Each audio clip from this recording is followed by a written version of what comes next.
Oh, you already hit it. Hit it. Hello, everybody. Welcome to Planet SkyFF, the world where everything revolves around £50,000. My name's Such. And my name is James. I don't know if... He's magic, you know. Adebayo. Elijah Adebayo. I don't know if Sky is worse than FPL for looking at your rank in the middle of a week. Yeah. But Is it worse? Because the thing is, in Sky, Can be. you can change things in the middle of the week, whereas Of course you FPL, you kind of can't. So you're locked in, right?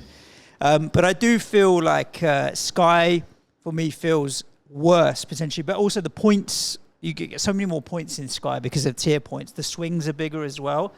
And so it's kind of like, it feels really weird today to be looking at points and rank one day into a set of fixtures when there's going to be so many moves. But... obviously, if you own Adebayo, you're doing all right, aren't you? I never doubted him for a second, guys. Nice. Just out of interest to counterbalance that. No, I didn't captain him. I know someone who did. How many Brighton have you got? Still 3? Yeah, I've got 3 Brighton, you know? So it's kind of like, okay, well, you've had 3 Brighton players yesterday. I only had 3 players yesterday, Watkins, Saliba and Van Heck. So Watkins captain, 18 points, Saliba's 5-pointer, and Van Heck's -1. So Adebayo's done well, but you've had 2 extra players from Brighton that have delivered nothing so far. Not true. Pascal Gross 5-pointer, mate. Okay, it's not bad. Tier 2 tackles. Tackling away. No passing. Away at Luton. Yeah. Crazy. So, again, it's like who's going to be using transfers, who's not, and that kind of thing. But you can't... It's like Jota the other day, right? Take those points and run. How many did you get yesterday? Like 50 points? 46. Not bad. I got 22. 46. So small rank drop for me. I captain Watkins as well, which was a straightforward decision for me. I know Saliba's obviously nearly beat it, obviously, bar for the late goal. But you knew I really fancied Villa to do well against Newcastle last night. Yeah, when they were 2-0 down, I did think Saliba and Arsenal were winning comfortably. I did think, why did we get sucked into this with... I mean, you said it on your deadline stream as well. Villa's best home record in the league so far this season. Newcastle's second worst away. You go with those stats, but obviously Newcastle are a good team. It's not a walkover regardless. So yeah, it ended up being a difficult one. But I did captain Watkins like you as well, and over Saliba, and in the end it's worked out okay. It hasn't for you because you had a player that scored more points than him, so in theory got the wrong captain, but... What, you saying I should have captained Adebayo? Of course you should. Home fixture against Brighton. Of course you should. No, obviously not, right? But you got the points. And with differentials like that, where they're lowly owned, you don't need to captain them to get a rise. It will have helped you massively. No, I mean, I think back to last Wednesday. I basically opened the podcast, or maybe it might have been the Wednesday before, saying kind of regret with the overhaul decisions and that he was in it was the primary reason. And I said, look, I guess if he gets a shot here against Brighton, then he's done the job. We'll move him on to a Man City player. That was the plan. That was definitely not in the script last night. And it doesn't make me go, oh my God, shit, I'm going to keep him. He's now got 6 goals in 7 games. I'm going to fire his ass straight out of that team now. I don't care. There's a big if with that. What's the if? If the robot is available. No, because we think, based on a lot of the ITK stuff that was going around just ahead of last night's FPL deadline, we think Haaland isn't going to start tonight. He's certainly going to be involved. And Guardiola pretty much kind of guaranteed that he'll probably come off the bench. I'll just go De Bruyne.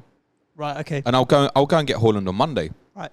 Now that the City-Brentford game stays on the Monday, there's another entry point. So I would have been looking, if Haaland and De Bruyne were both in the team tonight, my plan would have been Adebayo to one and one of the Brighton players to another. Brighton have got Palace at home on Saturday. I'm not forcing one of them out, despite what happened last night, to go, I want Haaland's 20 minutes off the bench or something. No, I'll leave it till Monday. Yep, I'm going to be buying one for Saliba today. And my preference would be Haaland, obviously, but we don't know if he's in the team or not. If De Bruyne's not in the City team either, I'm still selling Adebayo. Yeah.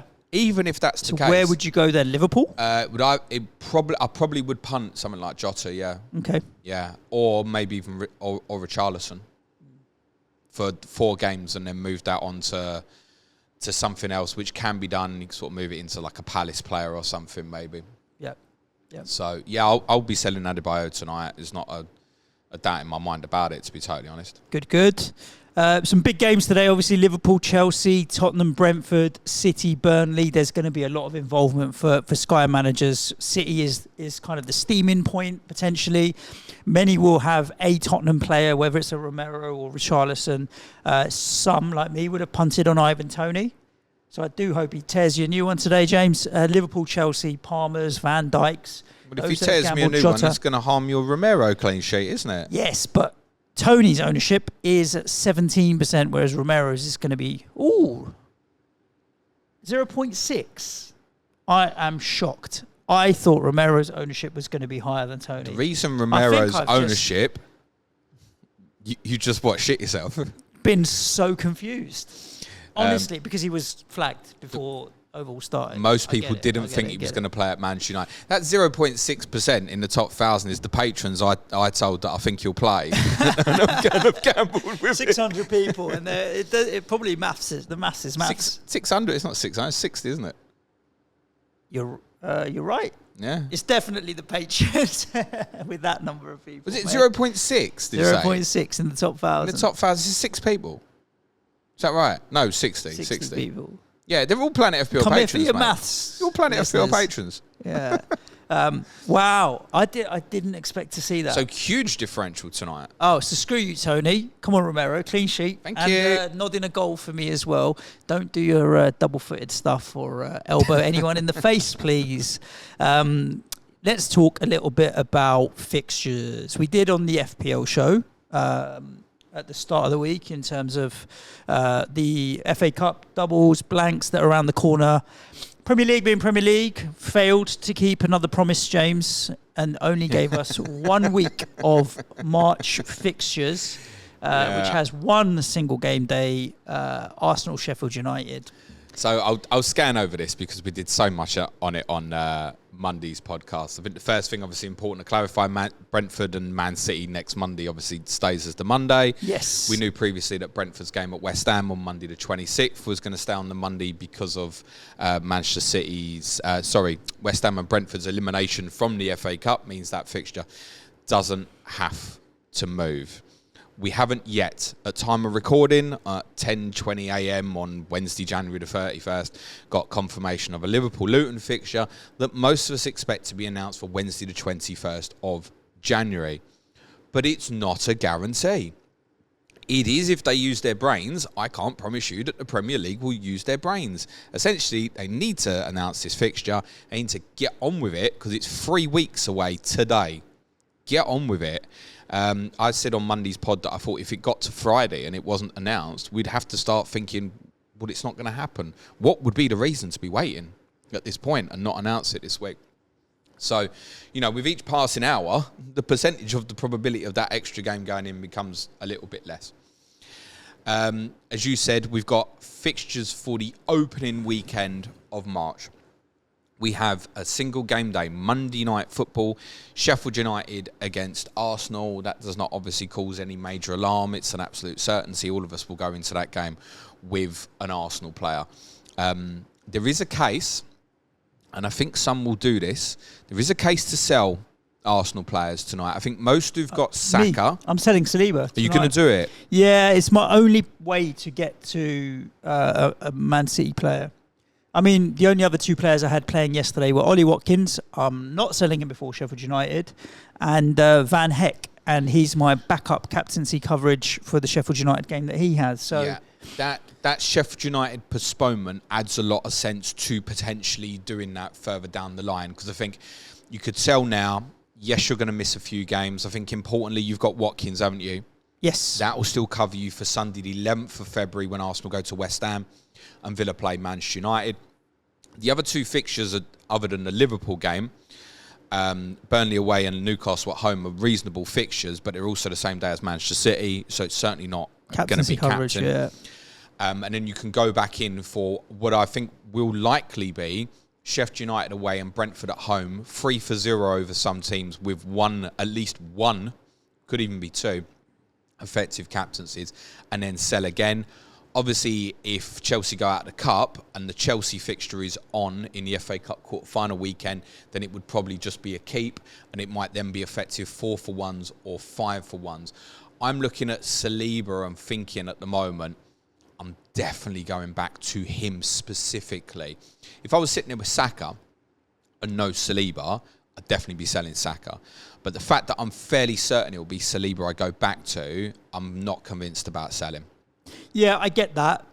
But the thing for me of selling Saliba is I'm buying De Bruyne or Haaland. You haven't got another way. I've got 9.7 in the bank. I've got 7.4 in the bank.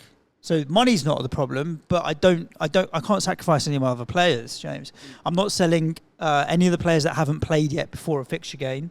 So Saliba's the only one. Plus, who am I buying? I'm buying Haaland or De Bruyne, who have such a high ceiling that it makes absolute sense, whereas Saliba kind of ticks along at 10 points.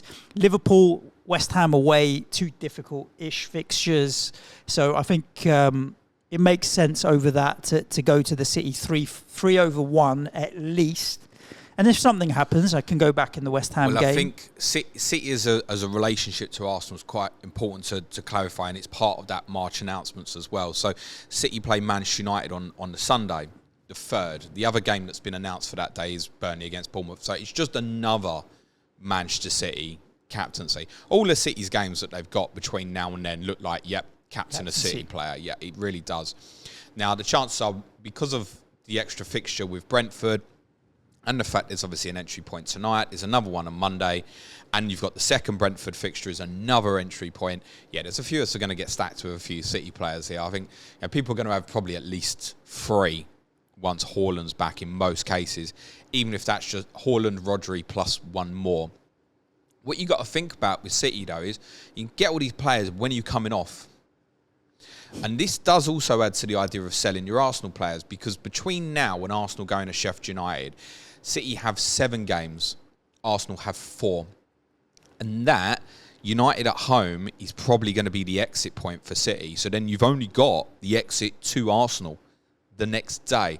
Now, if Arsenal and Chelsea goes ahead in that cup quarter-final weekend, it might be move 2 or 3 City players to Arsenal. Yeah. Could even be the case. Move. And that's purely because the following week, City go to Liverpool. Toughest fixture you can have, basically. The week after, they're scheduled to play Brighton, but that's the FA Cup quarter-final weekend. So if either makes it through, that game will be postponed. Then after that, it's Arsenal at home. Now, what you need, of course, is you need another re-entry point. What you don't want is City to play Arsenal on Saturday the 30th, Villa on Tuesday the 2nd, and then Crystal Palace Saturday the 6th. And that could happen. It could be that they go first. But it might be that just on that point you go, well, it's City, sod the game. And I think you'd probably keep one about anyway. Something like a Haaland would possibly just sit there rather than Exodus and sell everything. But if you were going, say, 4, 5, 6 City, you're not going to want to hold all of it over that period. No. So we won't get the April fixtures till, I'm going to guess, probably 3-4 weeks from now. We might get the 2 remaining weekends in March before the end of this week. I suspect it might be next week now. But there are bits that we already know on those 2 weekends. So as I've said, Arsenal-Brentford will be the Friday or more likely the Saturday. It won't be the Sunday or Monday because of Arsenal's involvement in the Champions League. They play Porto on the Tuesday afterwards. We also know that obviously all the teams in Europa competition will play on the Sunday or Monday. That includes City at Liverpool. It also includes Villa Tottenham. So that's an obvious re-entry point for Tottenham, because we know that Tottenham are definitely going to play Fulham in the FA Cup quarter-final weekend.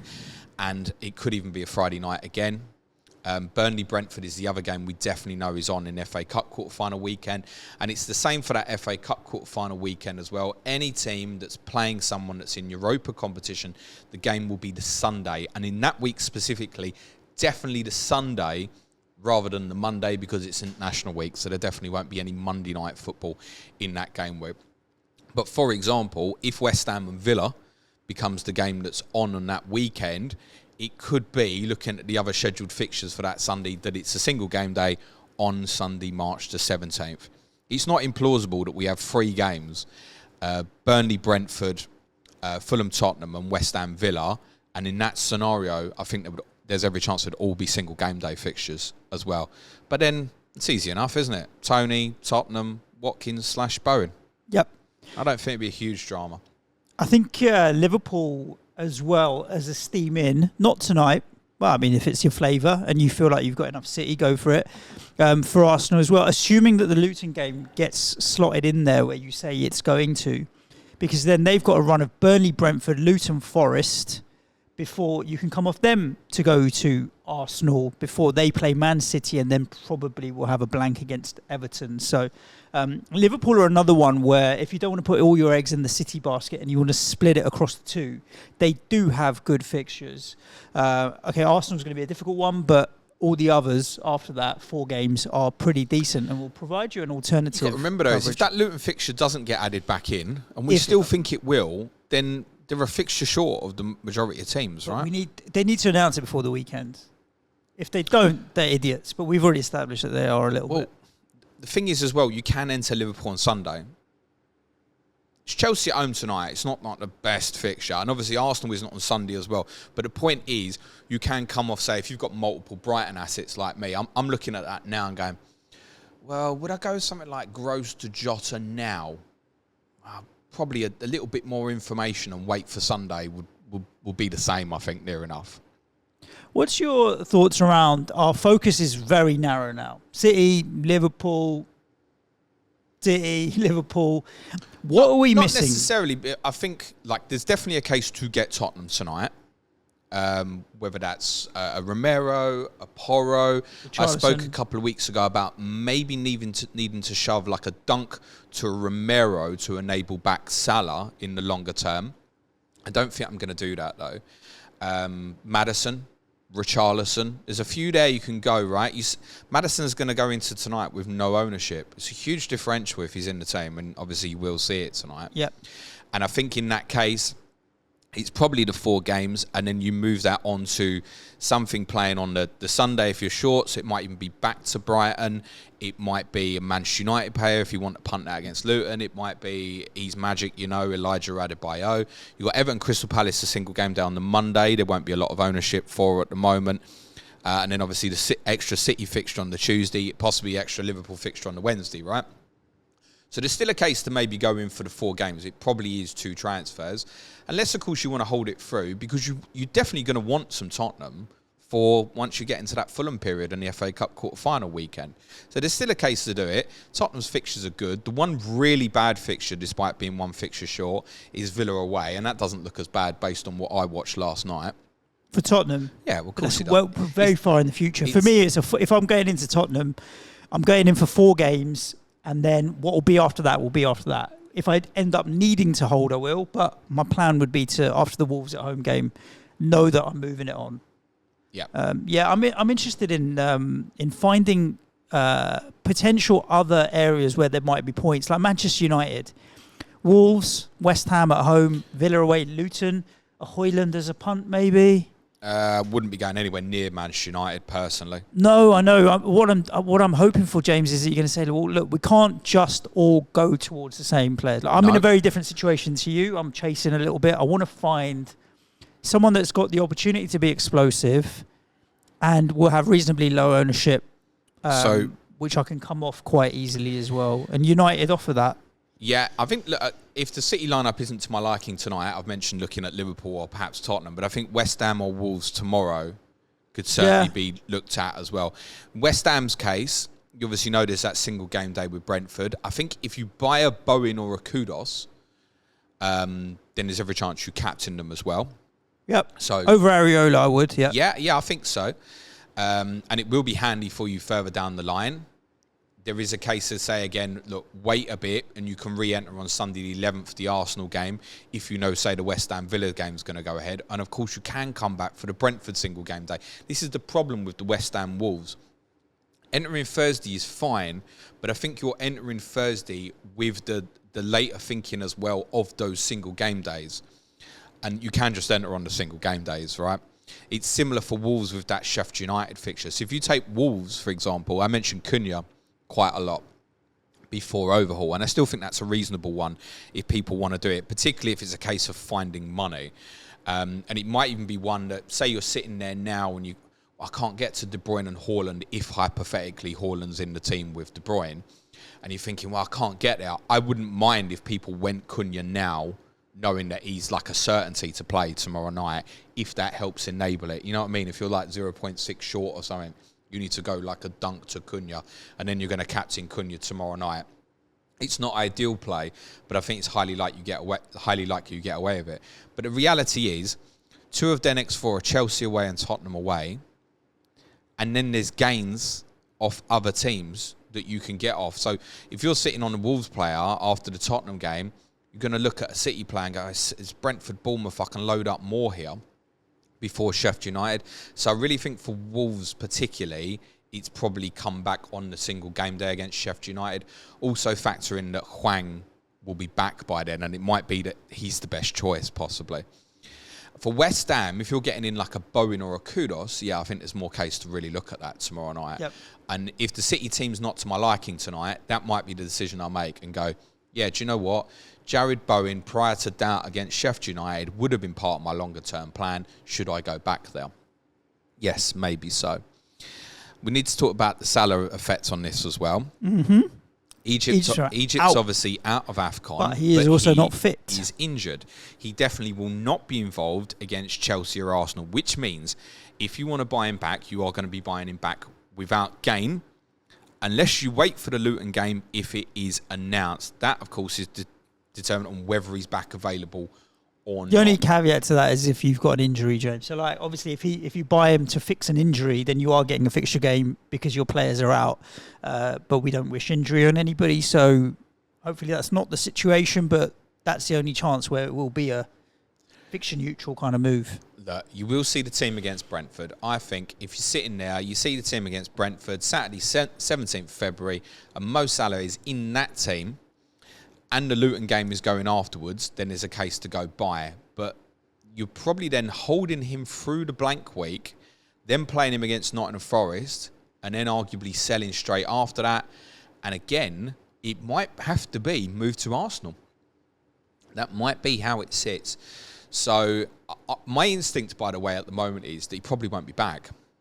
And I said this a few weeks ago, that I thought we'd probably end up going without Salah for a really long time. I would maybe take the course of action that if he isn't back for the Burnley game, even if the Luton extra goes there, I might just go, yeah, do you know what? Van Dijk suits me for that. Then he blanks. Then it's Forest. Yes, he'll be the best captaincy for that, but I can take him on again with Van Dijk or a Watkins, or if I've got a Tottenham player at that point. So it might be that I think I'm not going to close the door on Salah, but let's say I'm not leaving it open. I'm not leaving it open with he's definitively part of the plan at this moment. Yeah. I feel like with Van Dijk and Jota at the moment, I've got enough coverage there, so it's not desperate. But then I'm also rose-tinted glasses at the moment because Jota's just come and hauled in the last game. So, and if he does again today, it's really going to put Salah lower down the pecking order. Let's talk a little bit about captaincy. So tonight is going to be a City player. At the moment, I've got Rodri and Foden, but I'll be adding De Bruyne or Haaland, whichever is available, and I'll captain one of those two. Should they all not be available and it's just Foden and Rodri, then I actually will go with Jota, I think. Really? Yeah. I think Liverpool are going to do some damage to Chelsea tonight. I really do. It's the first game. No, the FA Cup game was obviously... It was at Anfield, wasn't it, the FA Cup game? Which one? Oh, the weekend for Liverpool. Yes. Yeah, so I don't know. It's the first league game after Klopp's announced his kind of... I think the demotion came out Sunday. Yeah, now it's focus and but still, with the football match. Exactly, which is even worse for Chelsea.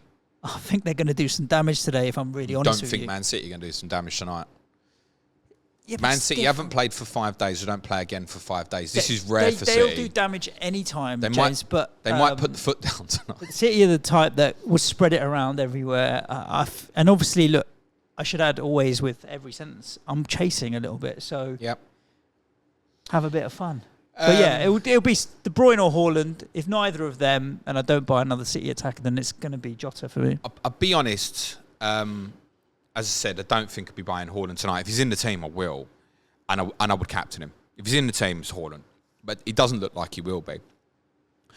So who I go with out of the other three, if De Bruyne's in the team, and I've also got Foden and Rodri, is going to be dependent on the whole team.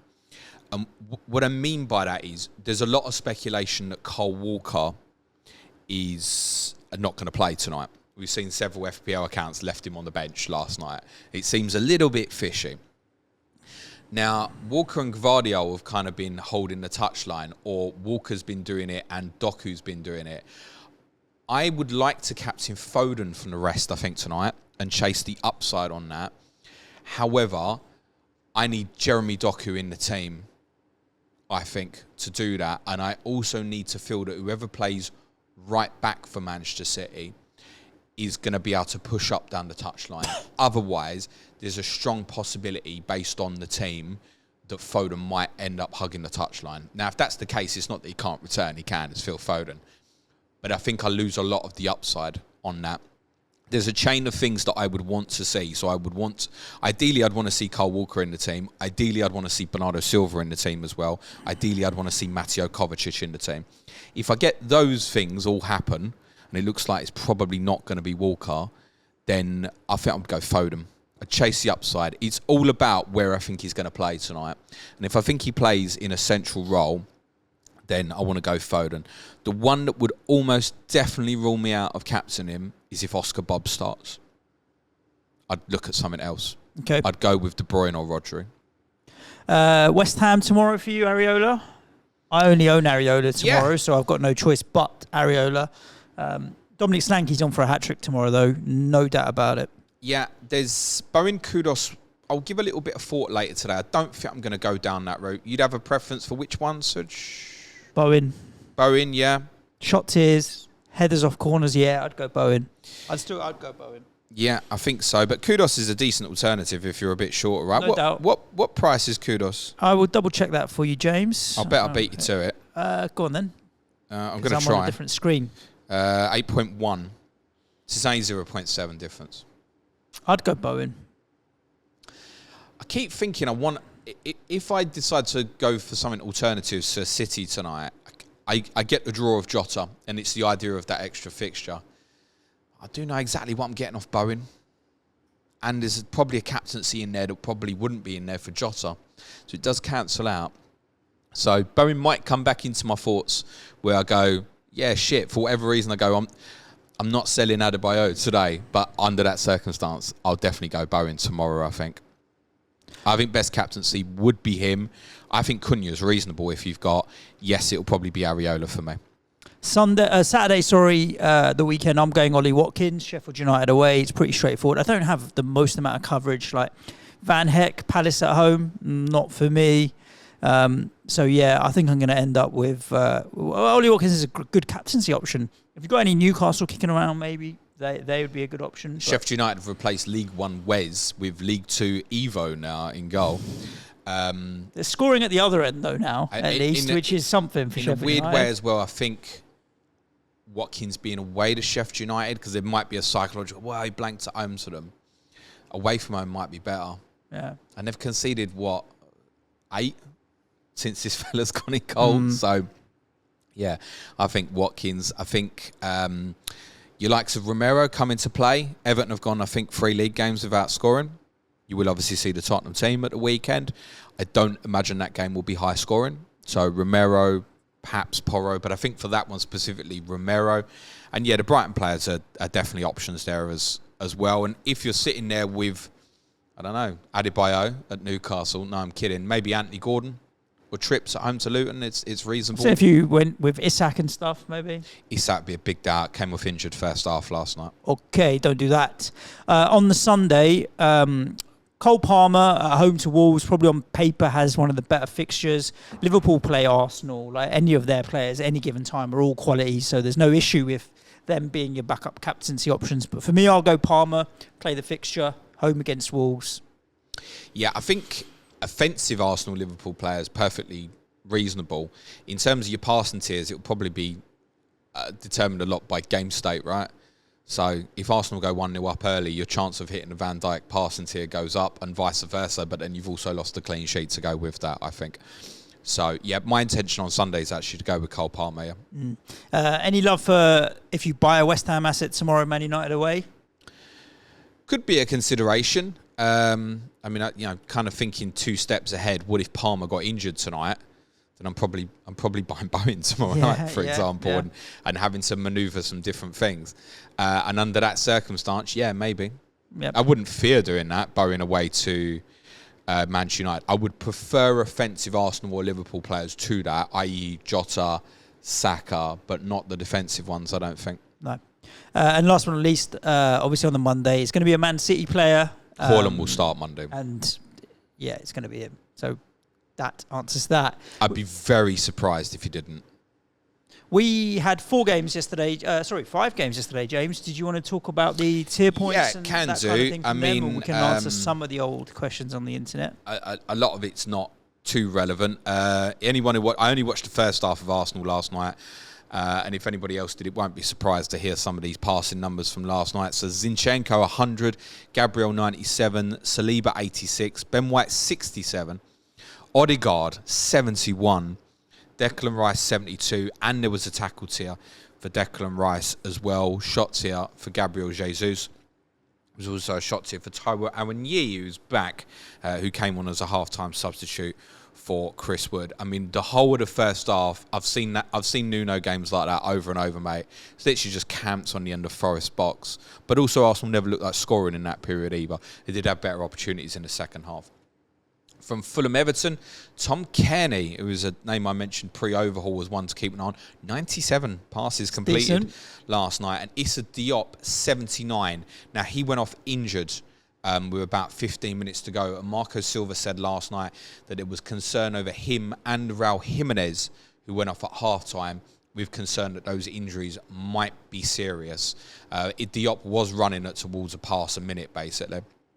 5 saves for Jordan Pickford, and was tackled here for Ben Godfrey, who played at right back, and James Garner, who played in midfield. Stunning result, obviously, at Kenilworth Road last night. Shots here for Adebayo, Ogbene, and Colton Morris. There was a tackle here for Reece Burke, who came into the team. The only Brighton player to hit passing tier, Igor Julio on 60. Lewis Dunk, 50. Van Heck, who played right back, 34. Pascal Gross, 58. So he was nearly there, Pascal Gross, and he did win 7 tackles as well. Continues to tick over really nicely. Just a point on Brighton, and a little concern for the weekend from a captaincy perspective if you're planning it. I think, like with Dunk or Gross, if that's your plan, you should be okay. I would not be surprised if he completely rips that team apart Saturday. He's the type to do that. João Pedro is an almost definite sell. Also went off injured last night.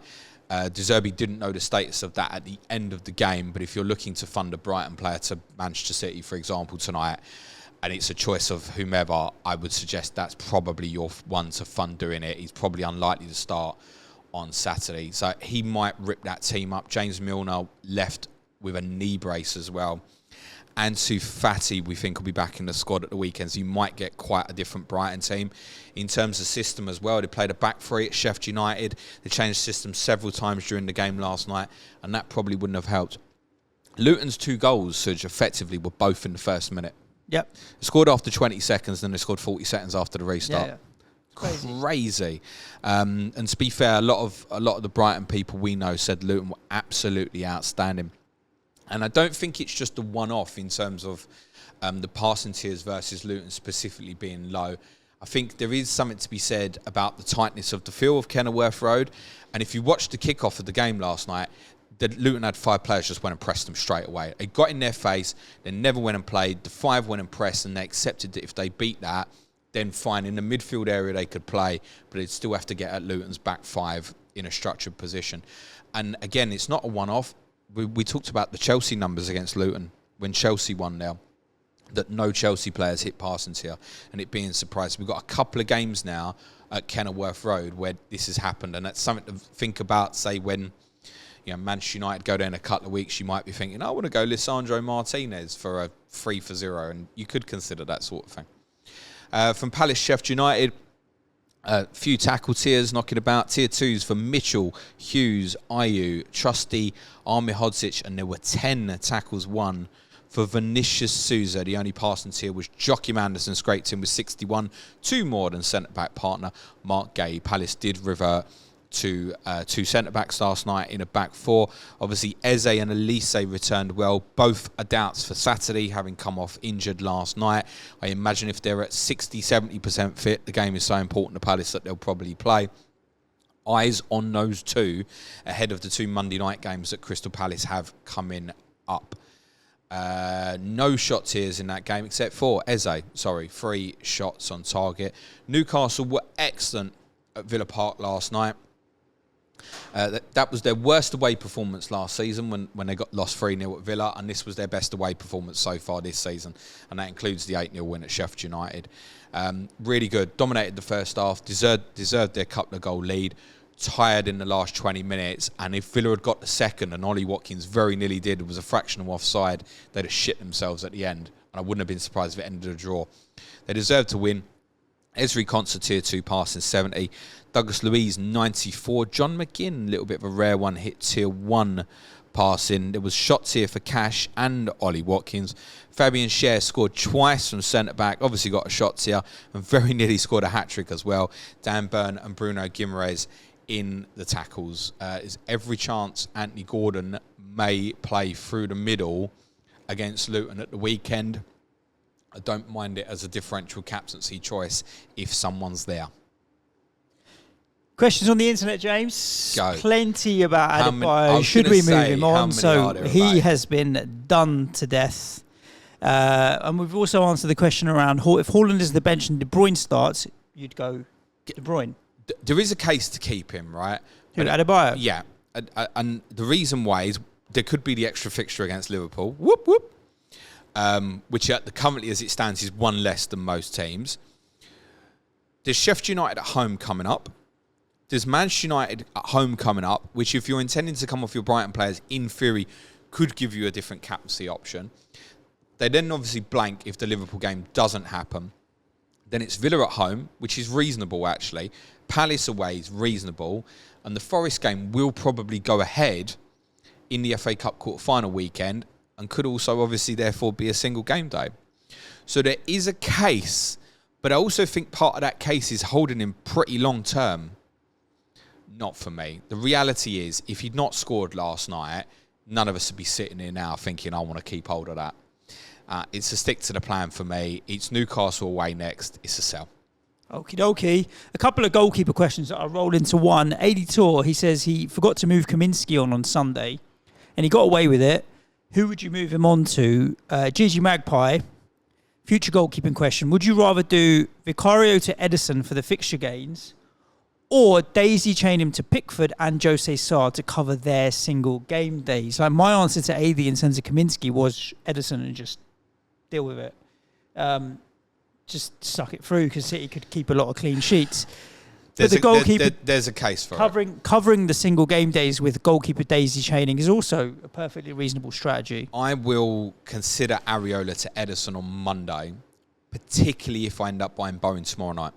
Yeah, because then you don't need the captaincy coverage for our single game day. And that's because I think it's got really complicated with the City defensive assets. I spent some time looking at it last night. You know, Kanji's fit, Stones is fit, they're all fit. And it's easy to look at, there's extra games. Yeah, but there isn't. Who's going to play all of them? We've already said Cole Walker's played basically every game, and most people seem to think he's not going to play tonight, right? Ederson probably does play them all, and I hate it. But you do also look at that run of fixtures and think, God, there will be some clean sheets in there, and it will give you something of it. So, yeah, Ederson makes sense. Also, I'm going to guess the question said there about moving on to Sunday. So I'm guessing the intention was to move the previous Sunday. So I'm guessing the idea was to go to Areola. So I'm tempted to say also potentially stick to that as a plan. Tomorrow. Possibly. If you have no intention of going towards Bowen or Kudos, yeah. Alex wants to know if Sky is harder to climb rank than FPL. It feels like he's been stuck around the same rank 4 weeks. And I resonate with that. Like I've floated in and around the same rank for weeks and months. But the hockey stick towards the end is way bigger in Sky as players drop off. So I would say try and not to measure your rank necessarily, but measure the distance you are from the top 100, because that's as far as you go down the leaderboard in points. So as much as my ranks fluctuated, my distance from the top 100 in points hasn't fluctuated as much as my rank has fluctuated, which then factors in how many transfers have people got or haven't got and that kind of thing. And that's obviously leveling out now as we get closer towards the season. So I think it is harder, definitely, for the first 2/3 or 3/4 of the season, but then the final third is where it can really make some moves. The majority of the last season ending up at a rank that I'd be very disappointed with, around 2k. Just basically never moved for the whole of the second half of last season. I'm in a position now where I'd been hovering at sort of between 400 and 600 for weeks on end. And Adebayo last night, plus I think Arsenal conceding, and Captaincy and Watkins has jumped me up to just under 350. But you could say, you can read into that and go, well, it's the differential that got you there. I sat here 2 weeks ago and went, fuck did I buy him for? Basically, right? So people have asked for an apology for Adebayo. I think you've been singing his name enough, so... Yeah, there's my apology, but that's a fluke. That's my honest take on it. So Dale says that he's inside the top 250. He's got over 30 transfers. Good position to be in. Would you sit tight or look to make moves to try and win the game? Well, obviously, try and win the game. Whether or not you want to make moves now, I mean, there's the obvious gains with City and Liverpool, and they always do go on a run. But remember, you're going to lose some of that, most likely, over the FA Cup quarter-final weekend. Yeah. So you've got to be a little bit careful here. But then this is down to the last question of the show, but also, I mean, it's Dale again. He's asked 2 questions, because I did hear Paul and Fergie talk about this on their show, which was the 5 for 2 coming up for City, but also 5 for 3s. And I suppose Fergie's point was, the bigger the numbers get, the less he likes it. So 3 for 1, 3 for 0, cool. 4 for 2, likes it less than a 3 for 1. 5 for 3, likes it less than a 3 for 1 or a 4 for 2. 6 for 3 or 7 for 4. As soon as the numbers get bigger, you're opening out to a bigger time period where there's way more variables come into play, like will a player play or won't he play? Injuries can affect you. Shorter times period, you have more control over potentially like knowing what may happen. And I'm in agreement with that. I think it's right. But I don't know if the guys have maybe been misquoted there on the 5 for 2. I think it was a 5 for 3, if I'm honest with you, that they were talking about. I remember a 5 for 3, and I'm not sure where in City he's talking about. City's 5th fixture is the additional game with Brentford, right? And then they'll play Bournemouth next. So it would probably be more like 6 for 3s over I suppose a few of the blankers. underwriting thing is like the bigger numbers sometimes are less interesting. Yeah.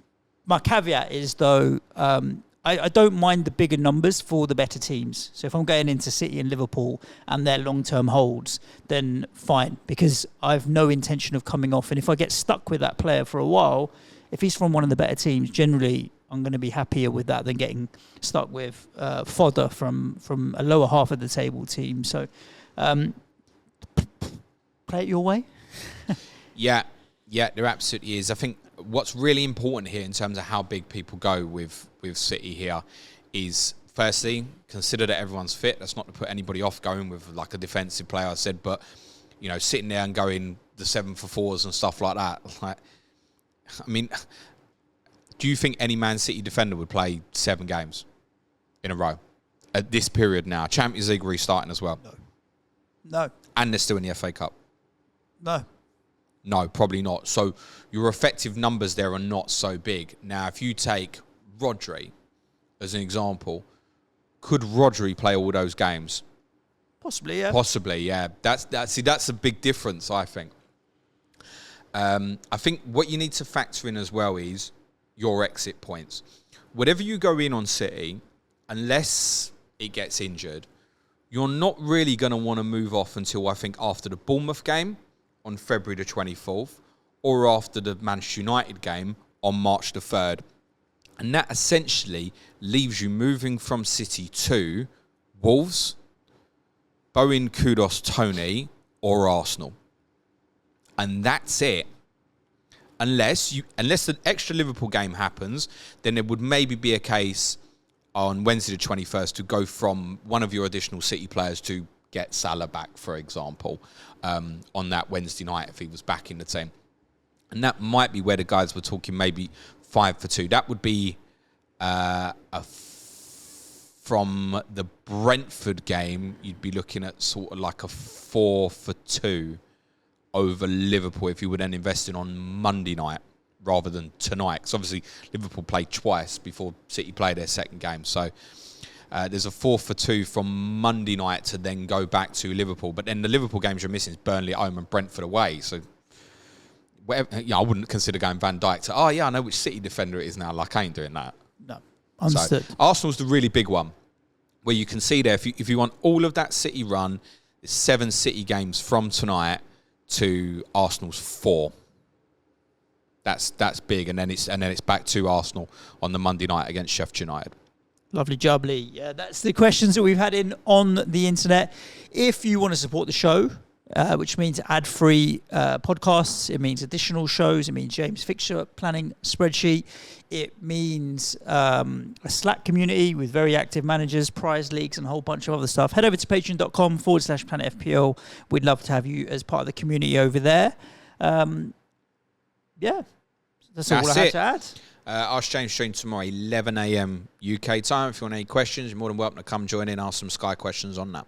Lovely jubbly. Stay safe. Thank you for tuning in. Look after yourselves. Ciao for now.